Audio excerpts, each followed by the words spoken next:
Good morning students. आज हम Durkheim की सामाजिक तथ्य की अवधारणा का अध्ययन करेंगे। दुर्खिम आपने कल देखा था, हमने उनके जीवन विधि के बारे में लाइफ स्केच उनका देखा था। उसमें देखा था कि दुर्खिम स्वयं को कॉम का बौद्धिक उत्तराधिकारी मानते हैं। तो समाजशास्त्री पद्धति के नियम दुर्खिम की महत्वपूर्ण पुस्तक है जो सन 1895 में प्रकाशित हुई थी। इन्होंने सामाजिक तथ्य की अवधारणा अपनी कृति समाजशास्त्री पद्धति के नियम में दी है। जिस समय उस पुस्तक की रचना हुई उस समय समाजशास्त्र एक नवोदित विषय के रूप में सब स्थापित हो रहा था। दुर्खिम ने भी यह बात महसूस की कि समाजशास्त्र एक पृथक विज्ञान के रूप में तब तक स्थापित नहीं किया जा सकता जबकि इसकी एक विशिष्ट अध्ययन वस्तु और उसके अन्वेषण के लिए एक विस्तृत अध्ययन पद्धति विकसित ना हो। इन्हीं दो उद्देश्यों की पूर्ति के लिए दुर्खिम ने इस पुस्तक की रचना की। तो समाजशास्त्रीय पद्धति के नियम जो उनकी पुस्तक थी वो 1895 में प्रकाशित हुई। इस ग्रंथ में या इस पुस्तक में उनके 6 अध्याय हैं। प्रथम अध्याय में दुर्खिम ने समाजशास्त्र की विषय सामग्री एवं अनुसंधान की समस्या के रूप में सामाजिक तथ्य की परिभाषा को प्रस्तुत किया है। द्वितीय अध्याय में उन्होंने सामाजिक तथ्यों के वैज्ञानिक और वैश्विक अवलोकन के नियम निर्धारित किए हैं। तृतीय अध्याय में सामान्य व्याधिकीय तथ्यों का विश्लेषण किया है। चतुर्थ अध्याय में सामाजिक तथ्यों के वर्गीकरण के नियमों की व्याख्या की गई है। पांचवें अध्याय में सामाजिक तथ्यों की विस्तृत व्याख्या दी गई है।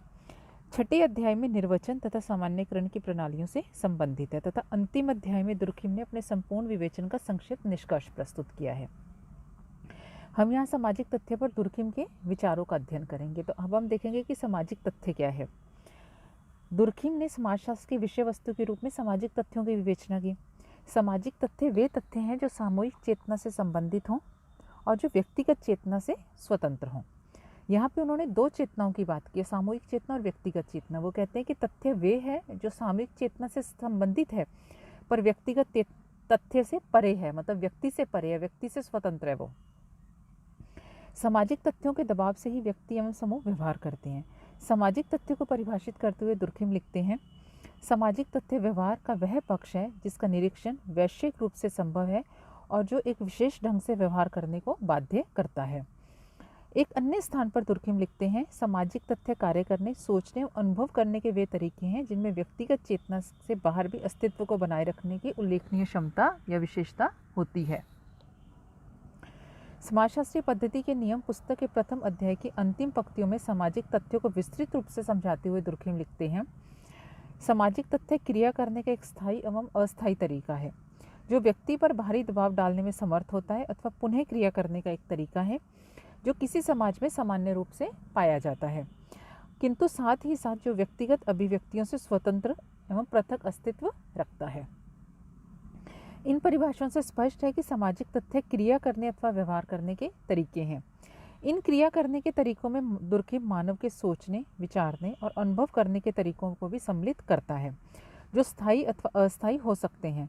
कुछ सामाजिक तथ्य स्थायी होते हैं जैसे आत्महत्या, विवाह एवं मृत्यु की संख्या में किसी भी समाज में थोड़ा बहुत परिवर्तन होता है, अतः इनकी वार्षिक दर लगभग समान रहती है, इसलिए इन्हें सामाजिक तथ्यों की श्रेणी में रखा जाता है। निवास करने के तरीके को भी क्रिया करने का तरीका माना गया है। नगरों में जनघनत्व में वृद्धि, मकान बनाने के तरीके, रहन सहन, खान पान, जीवन व्यतीत करने के तरीके को भी सामाजिक तथ्य माना गया है। तो हम देखते हैं कि सामाजिक तथ्य क्या है। सामाजिक तथ्य स्थायी और अस्थायी तरीके जो मनुष्य की क्रियाओं, विचारों और जीवन पद्धतियों को निर्देशित करते हैं सामाजिक तथ्य कहलाते हैं। अब हम सामाजिक तथ्यों की विशेषताएं देखेंगे। पहली विशेषता क्या है, सामाजिक तथ्य काम करने, सोचने या अनुभव करने के तरीके हैं। तो सामाजिक तथ्यों को दुर्खिम द्वारा दी गई परिभाषा से स्पष्ट है कि सामाजिक तथ्य समाज अथवा समूह में काम करने, सोचने और अनुभव करने के तरीके हैं। जैसे एक व्यक्ति अपने विवाह के बारे में सोचता है तब वह यह भी सोचता है कि विवाह साथी का चुनाव उसके परिवार, वर्ग, जाति, शिक्षा, व्यवसाय, आर्थिक स्थिति आदि के अनुरूप हो। उसकी इस सोच पर सामाजिक दबाव होता है।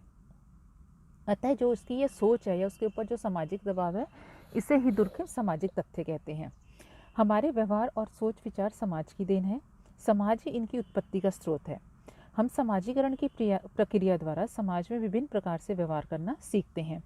किस चीज़ को उचित या अनुचित, अच्छा या बुरा समझा जाएगा, यह हमें समाज ही बताता है। दूसरा है सार्वभौमिकता। सामाजिक तथ्य सार्वभौमिक होते हैं, अर्थात उनका प्रचलन हमारे समूह और समाज में पाया जाता है। सभी उन्हें एक ही अर्थ में समझते हैं और पालन करते हैं। सामाजिक तथ्यों में केवल उन्हीं तरीकों को सम्मिलित किया जाता है जो संपूर्ण समाज में सामान्य रूप से पाए जाते हैं। सामाजिक उत्पत्ति। सामाजिक तथ्य व्यक्ति की व्यक्तिगत चेतना की उपज नहीं, वरन वे सामूहिक चेतना के परिणाम हैं। इनकी उत्पत्ति समाज में होती है, समाज से होती है तथा इनका विकास समाज के इतिहास से जुड़ा हुआ होता है। जैसा समाज होगा, जैसा उसका मिजाज होगा, उसी के अनुरूप उसके सामाजिक तथ्य होंगे। भारत में अगर महिलाएं घूंघट निकालती हैं तो यूरोपीय समाज में नहीं। अभिवादन के लिए हम हाथ मिलाते हैं या हाथ जोड़ते हैं या गुड मॉर्निंग, किसी जो भी हम अभिवादन का तरीका अपनाते हैं, ये सभी सामाजिक तथ्य हैं।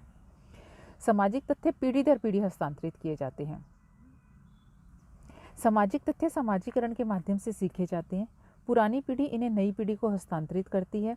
दीपावली, होली, रक्षाबंधन, रामनवमी, कृष्ण जन्माष्टमी आदि त्योहारों को कैसे मनाया जाएगा, इस दिन घर में भी क्या बनेगा, किस प्रकार के वस्त्र पहने जाएंगे आदि सभी व्यक्ति परिवार एवं समाज से ग्रहण करता है और धीरे धीरे सभी उसके जीवन के अंग बन जाते हैं।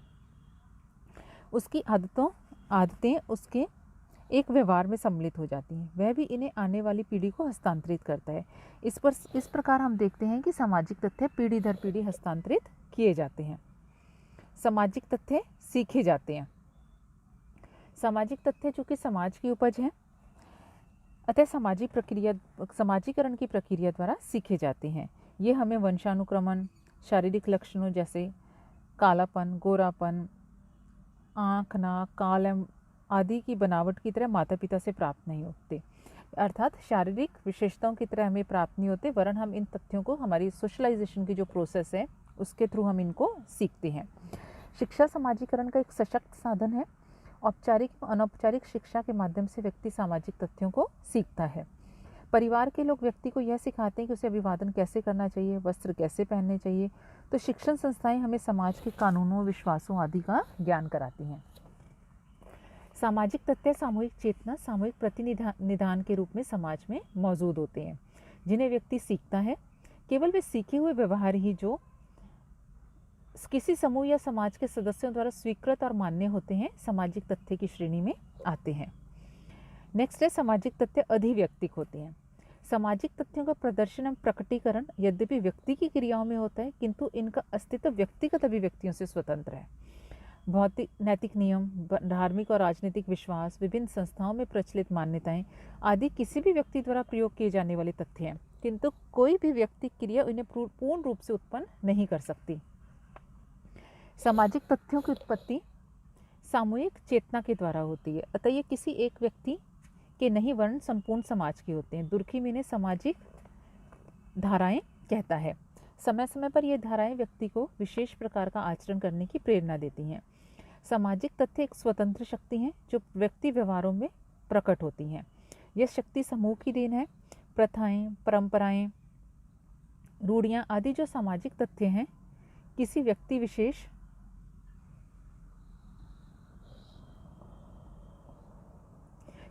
विशेष की देन नहीं है, अपितु संपूर्ण समाज की उपज है।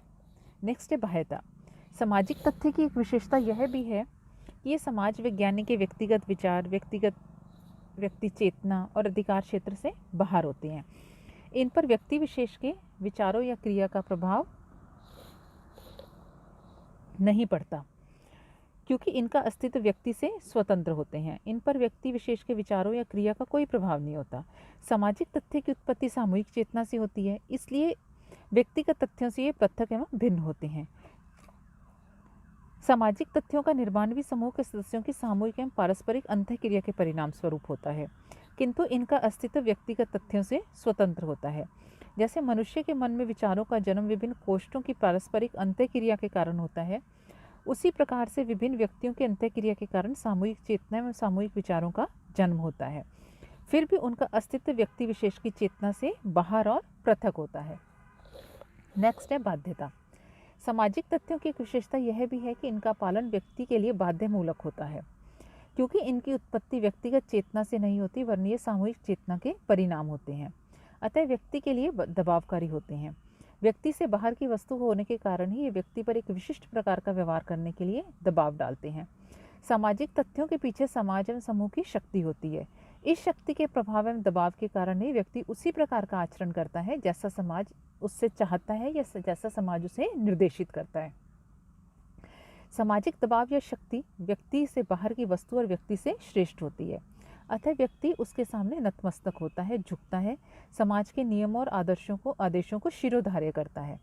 समाज इस शक्ति का पता सामान्य जीवन और सामान्य स्थिति में नहीं लगता, अपितु उस समय लगता है जब हम इसका विरोध करते हैं, उसे नकारते हैं, उसका उल्लंघन करते हैं। तब समाज उसके विरुद्ध रोष प्रकट करता है, हमारे लिए दंड की व्यवस्था करता है।